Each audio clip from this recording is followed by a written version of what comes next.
Hello everyone, आज हम बात कर रहे हैं class 10th mathematics pair of linear equations in two variables exercise 3.2 का क्वेश्चन नंबर 1 हम लोग कर रहे थे।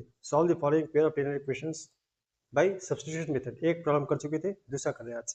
ठीक, शुरू करते हैं। s minus T is equal to 3 और s by 3 plus t by 2 is equal to 6। ठीक है, देखिए कैसे इसको मैं करता हूँ।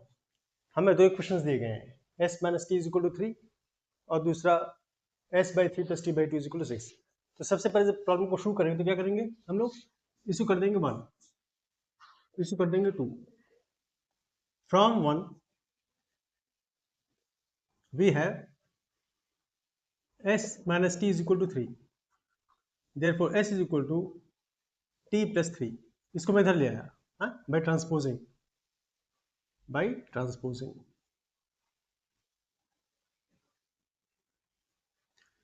अब ये हो गया हमारा क्वेश्चन नंबर 3। किसी भी एक वेरिएबल को इन टर्म्स ऑफ दूसरे वेरिएबल हम लोग को एक्सप्रेस करना है ना, वो हमारा होता है इक्वेशन नंबर 3। अब इस चीज को, इस वैल्यू को s equal to T plus 3 को हम लोग सब्स्टिट्यूट करेंगे किसमें, दूसरे वाले में, क्योंकि फर्स्ट वाला यूज कर रहे हैं उसमें नहीं करेंगे, दूसरे वाले में करेंगे। सब्स्टिट्यूटिंग, आपको हर बार ये रूल फॉलो करना है। Substituting the value of s, the above value of s in equation 2 we have अब s by 3 plus t by 2 is equal to 6। इसको करने के दो तरीके हैं, ये फ्रैक्शन के फॉर्म में है तो चाहो तो इसको पहले चेंज कर लो और फिर आगे करो इसको सॉल्व करके, और नहीं तो इसमें भी सब्स्टिट्यूट करो तब भी आंसर आ जाएगा। ठीक है ना, क्योंकि मैं यहाँ पे इक्वेशन नंबर 2 ले चुका हूँ तो मैं इसको ऐसे ही करूंगा सब्स्टिट्यूट करके सीधी, वरना मैं क्या कर सकता था, दूसरा तरीका क्या था, मैं इसको कर देता 2s plus 3t by 6 is equal to 6, therefore 2s plus 3t is equal to 36। ये हो जाता है हमारा इक्वेशन नंबर 2। इसको रीअरेंज करने के बाद इसको करते हैं इक्वेशन नंबर 2 और फिर सब्स्टिट्यूट करते हैं यहाँ पर s is equal to this. ठीक, both are correct, no harm in this. अब मैं सब्स्टिट्यूट करता हूँ, इसी में कर देता हूँ। I prefer this but since I have already taken this I will go ahead with this. s क्या है, s है t प्लस 3, तो लिख दो t plus 3 by 3 plus t by 2 is equal to 6। आगे चल के यहाँ पे कंटिन्यू होगा तो हो जाएगा ये एलसीएम आ जाएगा 6, वही चीज हो रही जो पहले करा था, 2 into T plus 3 into T is equal to 6, तो जाएगा 2t plus 6 plus 3t is equal to 36। Cross multiply कर लिया से, इससे हो जाएगा ये 5t plus 6 is equal to 36, therefore 5t is equal to 36 minus 6 30, therefore t is equal to 30 upon 5, which is equal, using this in 1 we have, यहाँ आने के बाद तुम किसी में भी कर लो कोई फर्क नहीं पड़ता, s minus T is equal to 3, s minus T कितना है 6 is equal to 3, therefore s is equal to 3 plus 6 which is equal to 9, hence s is equal to 9 and t is equal to 6 is the required solution. s is equal to 9 and t is equal to 6 is the required solution. ठीक, दूसरा question करते हैं फटाफट। 3x minus y is equal to 3, 3x minus y is equal to 3 और 9x minus 3y is equal to 9। Question number 3 करते हैं, issue कर दीजिए 1, इशू कर दीजिए 2। ठीक है, तो फ्रॉम 1 वी हैव, ये हो गया 3x minus y is equal to 3, therefore minus y is equal to 3 minus 3x और y is equal to 3x minus 3। एक का साइन चेंज किया सब साइन चेंज हो जाएगा, है ना। ये हो गया हमारा क्वेश्चन नंबर 3, ये हो गया हमारा क्वेश्चन नंबर 3। अब substituting the above value of Y in equation 2, तो हो जाएगा 9x minus 3y is equal to 9. This implies 9x minus 3 into Y. क्या लिखेंगे 3x minus 3 is equal to 9. इससे क्या होगा 9x open the bracket minus 9x plus 9 is equal to 9. 9x cancel हो गया, 9 इज इक्वल टू 9 आ रहा है. अब ऐसे केस में क्या करेंगे, 9 इज इक्वल टू 9 आ रहा है. अभी मैंने आपको बहुत सारी चीज़ें बताई नहीं है, तो अभी तो मैं आपको ऐसे बताता हूँ. ऐसे केस में क्या होता है, ऐसे केस का मतलब ये है कि जो भी इक्वेशन है हमारा उसमें कोई यूनिक वैल्यूज होगी, बहुत सारी वैल्यूज होंगी. इसका मतलब है, इसको बोलते हैं this is a true statement. This is a true statement. 9 is equal to 9. This means, hence, the given pair of equations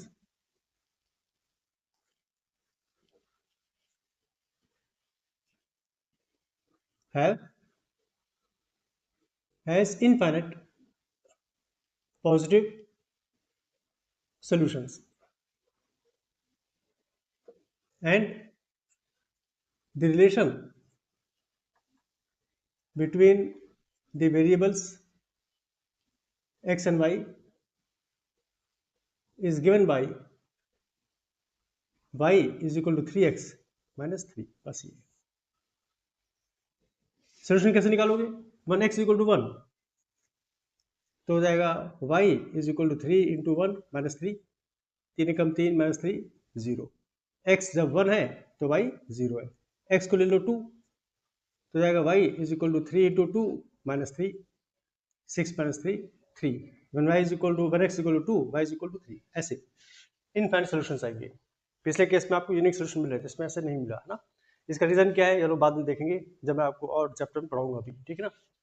okay, let us now तो ऐसे केस में जब कभी भी LHS इक्वल टू RHS आ जाए इस तरह से, तो हम लिखते हैं this is true statement and it can have infinite number of solutions. जैसे कि मैंने आपको यहाँ पे करके दिखाया, कितने भी ले सकते हैं. ठीक. Question number next. 0.2x plus 0.2y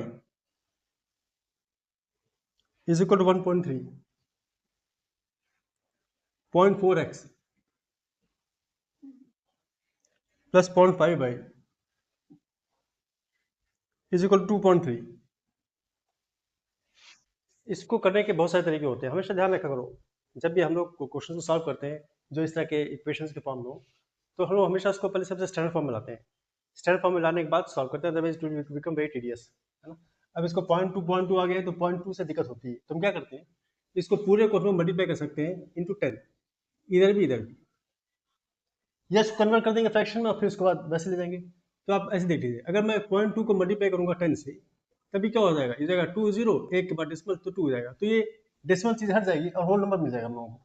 तो हम इसको रखेंगे, this implies this will become 2x plus 2y is equal to 13. 1.3 into 10 130 और ये 13 हो जाएगा. और इसको ले लेंगे इक्वेशन नंबर 1, और उसी तरीके से हो जाएगा 4x plus 5y is equal to 23. इसको ले लेंगे इक्वेशन नंबर 2. तो with this we have remove point को हटा दिया, डेसिमल हटा दिया. डेसिमल हटाने से बहुत आसान हो गया, आराम से कर सकते हैं बिना किसी दिक्कत. अब ले लेते हैं हम लोग 1. फ्रॉम 1 वी हैव 1 क्या है 2x plus 2y is equal to 13, है ना. इसमें काम हम कर सकते हैं, 2 को मैं कॉमन ले लूँ, 2x is equal to 13 minus 2y, therefore x is equal to 13 minus 2y by 2. ये कर दे इक्वेशन नंबर 3. ठीक है, बिल्कुल वैसे ही कैसे हमेशा करता हूँ, कोई नई चीज नहीं की. इसे मिटा देता हूँ. अब क्या करेंगे, इसको सब्स्टिट्यूट करेंगे किस इक्वेशन में, इसमें, क्योंकि ये ले लिया था हम लोगों ने. हाँ, substituting this, substituting the above value of x in equation 2, क्या हो जाएगा 4x, x क्या लिखेंगे 13 minus 2y by 2 plus 5y is equal to 23. देखिए ध्यान से, ये पूरा पूरा ब्रैकेट है, ये 2 और ये कैंसिल जाएगा, 2 दूनी 4. ये ओपन करोगे आगे आगे तो आ जाएगा 13 to the 26 minus 4y plus 5y is equal to 23. 5y minus 4y will be y और ये हो जाएगा 23 minus 26 minus 3. तो क्या हुआ इससे मेरे y is equal to minus 3 आ रहा है. Using this in 1 अभी हो जाएगा 2x प्लस 2y y की जगह लिखो 3 इज इक्वल टू 13. तो क्या हो जाएगा ये 2x plus 6 is equal to 13. 2x is equal to 13 minus 6 7x is equal to 7/2. 7/2 भी रख सकते हो या 3.5 भी रख सकते हो, जो आपकी मर्जी हो, कोई फर्क नहीं पड़ता, दोनों सही है. यहाँ पे क्वेश्चन गलत लिख लिया था. ये क्वेश्चन है 0.2 प्लस 0.3 है. ठीक है, we have change the question in fact, so with this we get this answer. Nothing to worry about, उसको भी कर लेंगे, एक एक्स्ट्रा हो गया, कोई बात नहीं. ठीक है ना. तो यहाँ पर आंसर सही है गलत है कैसे पता करते हैं हम लोग, इसको वेरिफिकेशन कर सकते हैं. एग्जामिनेशन पॉइंट ऑफ व्यू से नहीं, आपको ऐसे बता रहा हूँ, चूंकि एक हम लोगों ने गलती से यहाँ 0.3 था, इसके बदले 0.2 ले लिया, तो उस गलती की वजह से ये वो टेक्स्ट बुक पे नहीं है. इसको आपको करके दिखाता हूँ. कोई भी ले लेते हैं. 2x plus 2y is equal to 13 है ना. तो 2x कितना है, x है 3.5 या 7/2 ले लो, ऐसे में ये ज़्यादा आसान होता है. प्लस 2y, y कितना है, y is equal to 3 is equal to 13. देखिए कैसे आएगा, ये 2 कैंसिल हो जाएगा, 7 plus 6 is equal to 13. We got the answer. The answer is correct. We made a mistake here. The question was actually, I didn't note it down. ये question है 0.2x